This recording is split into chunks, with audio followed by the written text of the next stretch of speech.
Ya sahih. Kerajaan negeri memperkenal sistem maklumat penduduk negeri Sabah di Semenanjung Malaysia SM Pensa bagi memudahkan tadbir urus terhadap rakyat Sabah yang berada di kawasan itu. Inisiatif ini juga bagi menambah baik sistem perkhidmatan sedia ada agar kesejahteraan rakyat terus terjaga. Menteri Pembangunan Masyarakat dan Kesejahteraan Rakyat Datuk Sahelmi Yahya berkata, kerajaan negeri mengambil maklum tentang isu semasa yang dihadapi rakyat Sabah termasuk di Semenanjung.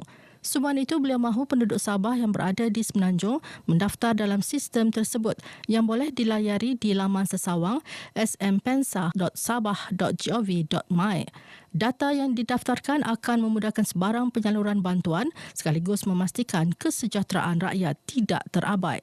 Datuk Sahelmi berkata demikian dalam Majlis Ramah Mesra Menteri Bersama Pertubuhan Bukan Kerajaan NGO Sabah di Semenanjung dan Majlis Pelancaran SM Pensa di Putrajaya.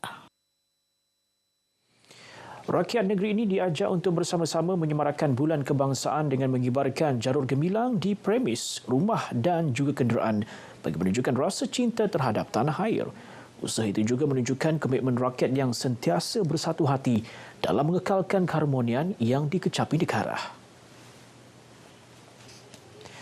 Jelas Pembantu Menteri Belia dan Sukan Andi Muhammad Suryadi Bandi, jalur gemilang antara lambang dan simbol kedaulatan negara yang menjadi kebanggaan rakyat Malaysia. Beliau ditemui pemerintah selepas merasmikan program kayuhan Amal Merdeka Anjuran Jabatan Kastam Diraja Malaysia Cawangan Lahad Datu. Mengenai program ini, katanya, ia bukan saja mewujudkan semangat kesukanan dalam kalangan generasi muda, malah berupaya membangkitkan semangat patriotisme dalam kalangan masyarakat.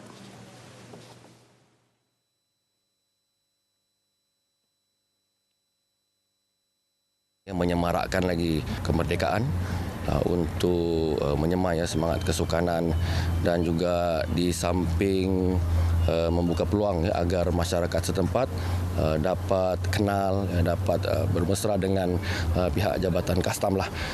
Ini merupakan satu peluang yang baik, yang bagus, yang saya fikir boleh membuka mata masyarakat setempat kewujudan dan juga peranan agensi kerajaan. 72 majikan di Sabah didapati tidak mematuhi Perintah Gaji Minimum 2022 sehingga Julai lalu. Hasil pemeriksaan Jabatan Tenaga Kerja JTK di 6,819 tempat kerja di seluruh negeri. Manakala 1,005 kes aduan diterima dengan 6% melibatkan aduan gaji minimum. Menurut Pengarah Tenaga Kerja Sabah Wan Zulkifli Wan Setapa, 80 kes tuntutan di Mahkamah Buruh juga adalah berkaitan gaji minimum dengan kes tertinggi membabitkan sektor perdagangan, borong dan runcit, diikuti aktiviti pentadbiran dan khidmat sokongan serta aktiviti penginapan dan perkhidmatan lain. Kalau kita tengok di sini, pematuhan yang kita harapkan daripada majikan di negeri Sabah ini adalah memuaskan, tetapi adalah pematuhan yang paling rendah di seluruh negara. Jadi kita amat berharap supaya majikan-majikan di negeri Sabah ini lebih memberi penekanan untuk dapat melaksanakan perintah gaji minimum dengan lebih baik pada masa-masa hadapan.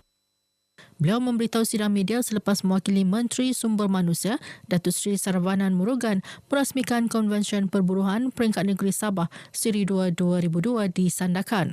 Tambah Wan Zulkifli, JTK juga menerima aduan daripada pekerja bukan warga negara yang tidak dibayar majikan dengan gaji sedemikian.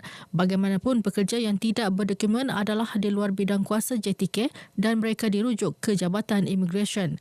Konvensyen yang dihadiri kira-kira 220 majikan daripada pelbagai sektor di Sandakan ini membentangkan 4 kertas kerja, antaranya dasar dan proses penetapan gaji minimum dan impak pelaksanaan perintah gaji minimum.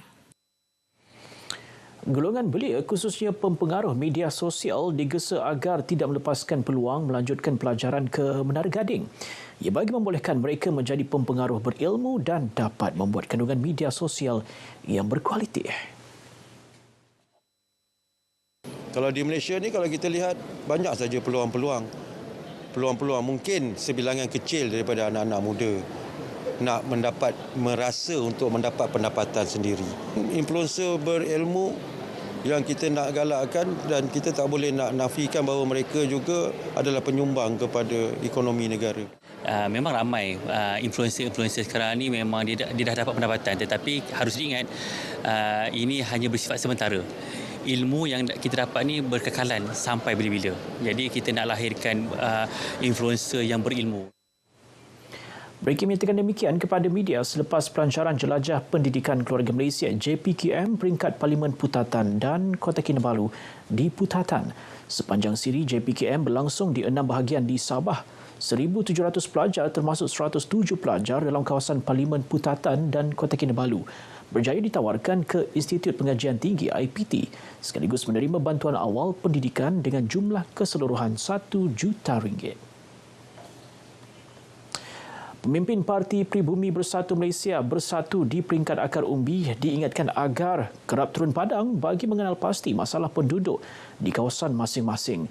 Langkah itu penting kerana asas perjuangan parti adalah menyelesaikan masalah rakyat selain memastikan pembangunan terus dinikmati masyarakat.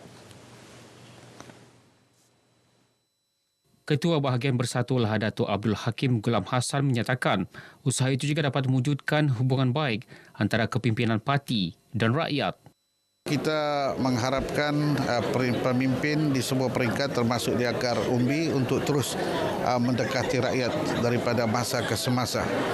Kerana rakyat hari ini menilai ataupun setiap parti yang mana parti-parti yang boleh bersama mereka dalam apa sekalipun keadaan.